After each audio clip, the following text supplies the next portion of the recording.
गुरुदेव का जीवन का भी ऐसा घटित होता है बंधु, आप सुनेंगे तो आपको आश्चर्य लगेगा।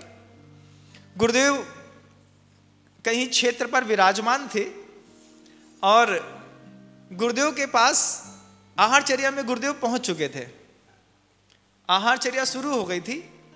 वहीं पर एक दंपत्ति का आना हुआ। दंपत्ति गुरुदेव के चौकी के अंदर आया, बिल्कुल सहज सहृदय स्वभावी सरल स्वभावी, हाथ जोड़ करके गुरुदेव से कहता है, गुरुदेव मैं रात्रि भोजन का त्याग नहीं कर सकता, लेकिन आपको आहार दान देने की खूब भावना है। आचार्य सिंह जी सोचते, क्या सोच रहे, देखो तो कितने सारे तो ठसियल लोग हैं, कुछ बोलते ही नहीं, बस होड़ लगी है चौके में घुसने की, घुस गए, पता नहीं कहां की कटोरी, कहां की चम्मच, कहां की शुद्धि, इनसे ये बिल्कुल अलग है।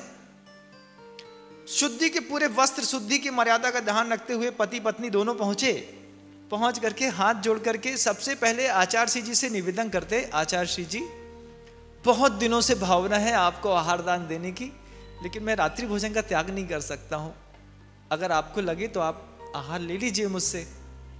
आचार्य सिंह जी उसकी सहजता से ऐसे प्रभावित हुए, गुरुदेव समझ गए कि पुण्य तो बहुत तेज है और ग्राहकी भी जोरदार है, साधु भी जोरदार है। बोले चलो पहले सौदा कर लेते हैं, बाद में बात करते हैं। तो आचार्य सिंह जी ने मुस्कुरा करके, उनकी मुस्कान ऐसा नहीं किसी व्यक्ति को प्रभावित करती है, देवताओं को भी उनकी मुस्कान प्रभावित करती है। त्रिभुवन मोहिनी मुस्कान है पूज्य गुरुदेव की, कभी देखिएगा जब मुस्कुराते हैं तो लगता है बस मुस्कुराते रहो, इस मुस्कुराहट में सब दिया जा सकता है।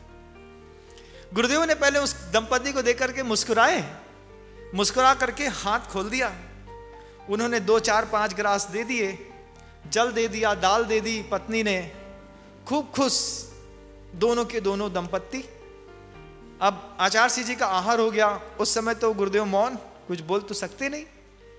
जब अपने उपाश्रय में आकर के गुरुदेव बैठे, उन दंपत्ति आकर के पास में बैठते हैं, बोले गुरुदेव मैं धन्य हो गया, आप जैसे इतने बड़े आचार्य परमेष्ठी को मैंने आहार दान दे दिया, आपने रात्रि भोजन की बात तक नहीं करी।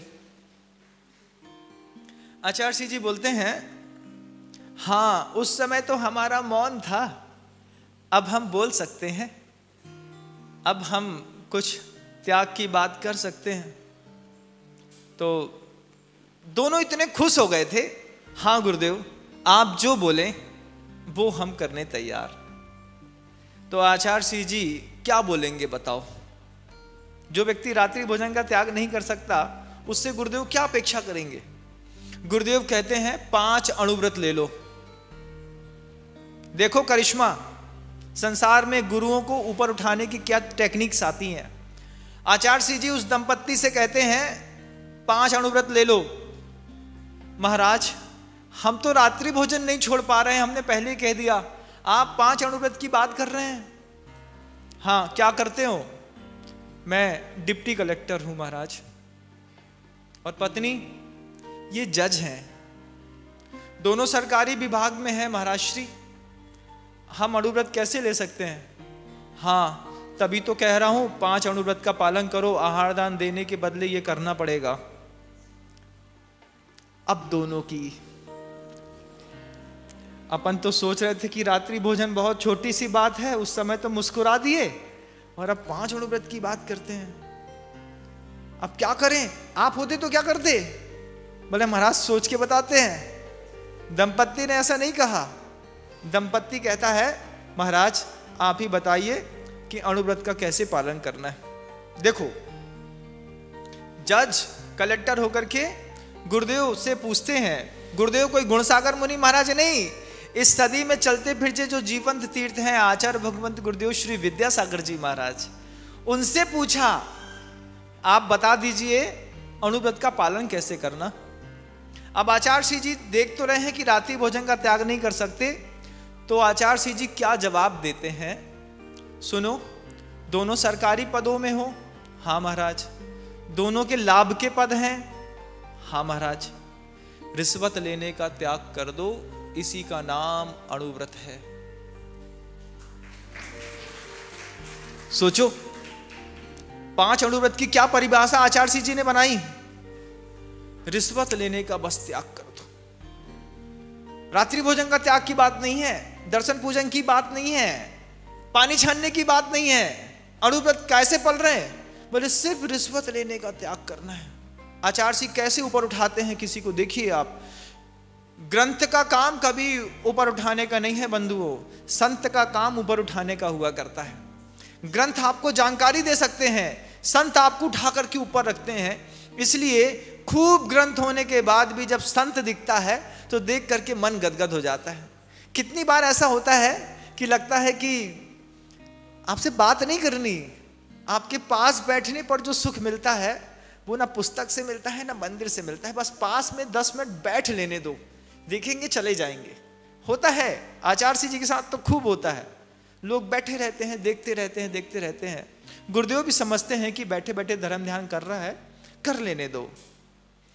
तो गुरुदेव ने उनसे कहा रिश्वत लेने का त्याग कर दो। महाराज ये हम दोनों संकल्प ले सकते हैं, हम रिश्वत नहीं लेंगे।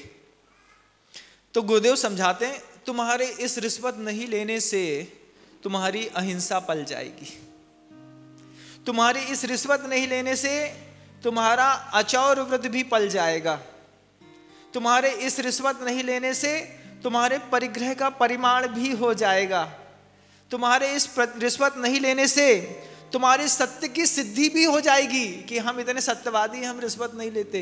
और तुम्हारे इस रिश्वत नहीं लेने से ही ब्रह्म की उपासना भी हो जाएगी। सिर्फ तुम्हें रिश्वत लेने का त्याग करना है। रिश्वत लेने के त्याग से 5 अणुव्रतों का पालन कराने की कला कौन संत कर सकता है, आप बताइए। गुरुदेव का कमाल है। जैसे गुणसागर मुनि महाराज ने उस वैश्य का उद्धार कर दिया, उसकी स्थितियों को समझते हुए कोई संकल्प दे दिया, उत्थान में आ गए। जैसे गूढ़ा गारांत रौजसम उस चांडाल के अंदर भी उस सम्यक दर्शन प्राप्त हो गया। किस बात के लिए? 14 को नहीं मारूंगा, इतना ही पर्याप्त है ऊपर उठने के लिए। रिश्वत नहीं लूंगा, इतना ही पर्याप्त है ऊपर उठने के लिए। कैसे कैसे अनुबंध हैं, मांस का त्याग नहीं कर पा रहा वो व्यक्ति। क्या बोल दिया? मांस, किसी भी प्रकार के मांस का त्याग नहीं कर सकता। मुनि महाराज कहते हैं जब मांस का एक टुकड़ा खा लिया हो और दूसरा खा रहे हो, उसके बीच में जो समय है उस समय तक मांस का त्याग कर दो। क्या गुरुओं की अनुकंपा होती है। आप देखो कैसे दिगंबर जैन शासन के वो महान गुरु होते हैं जो कहता है कि मांस का त्याग मैं किसी भी प्रकार का नहीं कर सकता।